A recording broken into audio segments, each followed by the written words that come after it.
Pakistan army जो है ये कागजी शेर है, ये लड़ने के काबिल नहीं है। रोहित, आपके प्रोग्राम में कब से मैं ये कह रहा हूं कि ये लड़ने वाली आर्मी नहीं है, ये नहीं लड़ सकते, ये प्रॉपर्टी डीलर हैं, ये कारोबार चलाने वाले हैं। ये जब रियासत कोई चीज दुनिया से खरीदती है तो उसका कमीशन खाने वाले लोग हैं। ये जो है प्रोस्टिट्यूट्स को, चाइनीज को अपनी जीपों में प्रोस्टिट्यूट्स के पास ले जाने वाली फौज है। ये कहां की फौज है? ये मुजरा फौज है, ये मुजरा देखने वाली फौज है, ये वो फौज नहीं है जो लड़ने वाली होती है। नमस्कार दोस्तों, जैसा कि पिछले वीडियो में आपने देखा किस तरह से बलूची क्रांतिकारियों ने पाकिस्तान के पोस्ट पे कब्जा कर लिया और उनको काफी जान माल का, उनके हेलीकॉप्टर्स और एक ड्रोन को मार गिराया। मगर इन बलूची क्रांतिकारियों के पास इस तरह के हथियार कहां से आए? इनको ट्रेनिंग किसने दी? और क्या पाकिस्तानी अपनी उस पोस्ट पे वापस से कब्जा कर पाए? तो चलिए इन्हीं सभी बातों को जानने के लिए देखते हैं अपना ये अगला वीडियो पार्ट 2। आगे बढ़ने से पहले एक अहम बात दोस्तों, आपके प्यार, आपके स्नेह, आपके आशीर्वाद की हमारे चैनल को बहुत सख्त जरूरत है। अगर आपको ये वीडियो पसंद आता है तो नीचे एक लाइक का बटन प्रेस कर दें। और दोस्तों, अगर आपने अब तक चैनल को सब्सक्राइब नहीं किया तो प्लीज नीचे लाल रंग के सब्सक्राइब के बटन को प्रेस करके बेल नोटिफिकेशन को ऑन कर दें ताकि हमारी आने वाली आगे की वीडियो सबसे पहले आपको मिले। तो चलिए बढ़ते हैं अपने वीडियो की तरफ।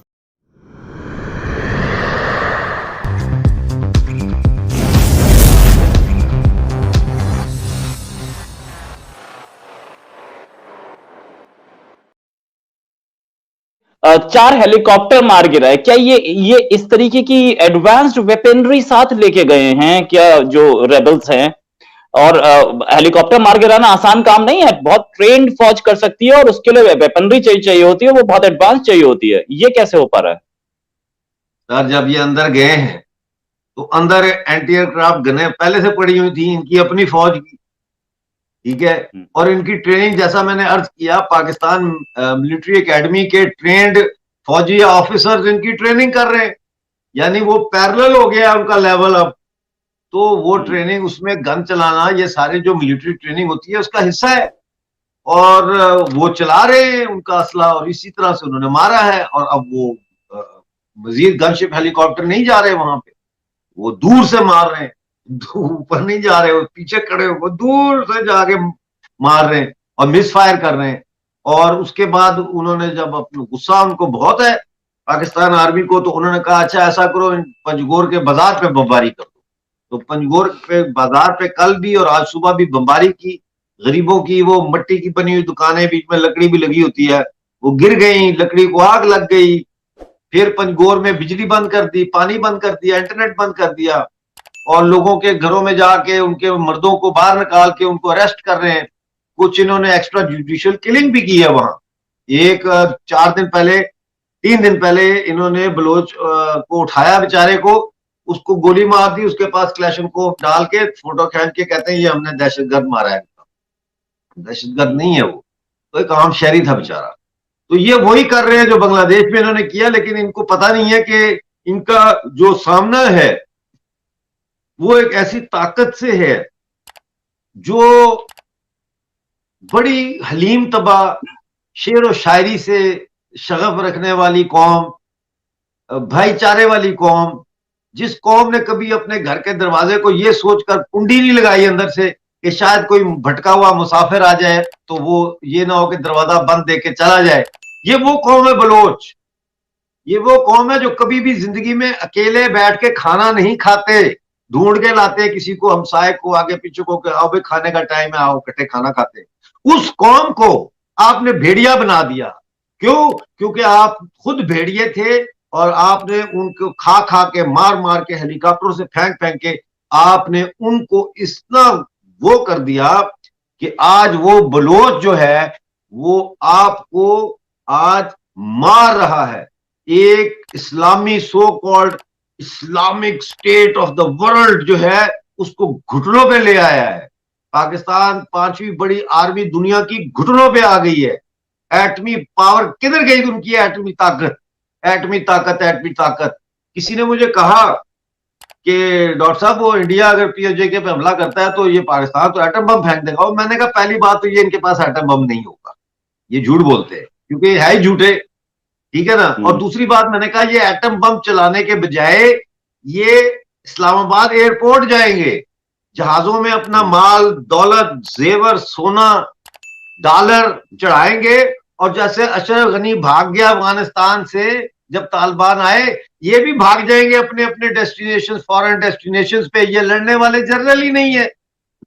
तो हमारा ये कहना है कि इस वक्त पूरे साउथ एशिया को बलोचों के लिए खड़े होना चाहिए। हम जो पाकिस्तानी कब्जे वाले जम्मू कश्मीर के लोग हैं, हम अपने बलोच भाइयों का दर्द समझते हैं, इसीलिए हम दिन रात उनके लिए जो है जो कर सकते हैं कर रहे हैं। मीडिया है, हम मीडिया पे भी एक वॉर रूम बना हुआ है, हम उस वॉर रूम से न्यूज इकट्ठी कर रहे हैं, फेंक रहे हैं, दुनिया को बता रहे हैं ये हो रहा है वो हो रहा है। सारा पाकिस्तान के रोहित, पाकिस्तान के मीडिया को अगर इस वक्त पूरी दुनिया में, मैं अपनी तारीफ नहीं कर रहा, ये बदकिस्मती है, लेकिन अगर पूरी दुनिया में अगर कोई काउंटर नैरेटिव उनका दे रहा है तो वो मैं दे रहा हूं। मुझे इस पे फख्र नहीं है, मुझे अफसोस है। मेरे जैसे बहुत होने चाहिए जो काउंटर नैरेटिव की लड़ाई में इस वक्त बलोचों के साथ खड़े हों, समझे कि नहीं। तो इसलिए गुलाम को भूखे का पता होता है कि भूख क्या होती है, और गुलाम को गुलाम के दर्द का पता होता है कि वो क्या होता है। इन्होंने सिर्फ बलूचिस्तान में जुल्म नहीं किया, इन्होंने हमारे पाकिस्तानी कब्जे वाले जम्मू कश्मीर में हमारी औरतों को उठाया है।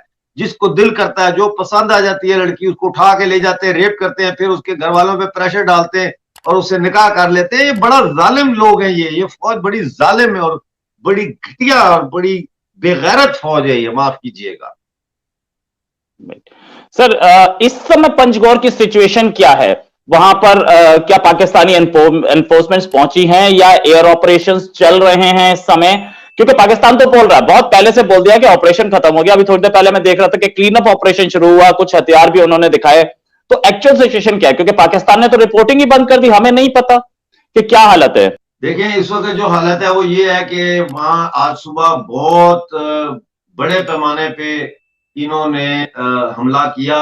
जहाज भी इस्तेमाल हुए, मोटर गनें इस्तेमाल हुई, इन्होंने बहुत टैंक भी लेके गए अब वहां पे ये और एसएसजी के 200 कमांडोज लेके गए थे। तो वो कमांडोज जो है वो मक्खियों की तरह मार रहे हैं ये, ठीक है ना। अभी तक तो आज सुबह कमांडोज ने कोशिश की कि किसी तरीके से वो अंदर चले जाएं उसमें कैंप में, तो सरमचारों ने उनको मारा और 3 एसएसजी के कमांडो ढेर कर दिए और बाकी भाग गए। 1 सेकंड होल्ड कीजिएगा जी। वालेकुम सलाम जी। मैं पूछना चाह रहा था लेटेस्ट क्या अपडेट है अभी?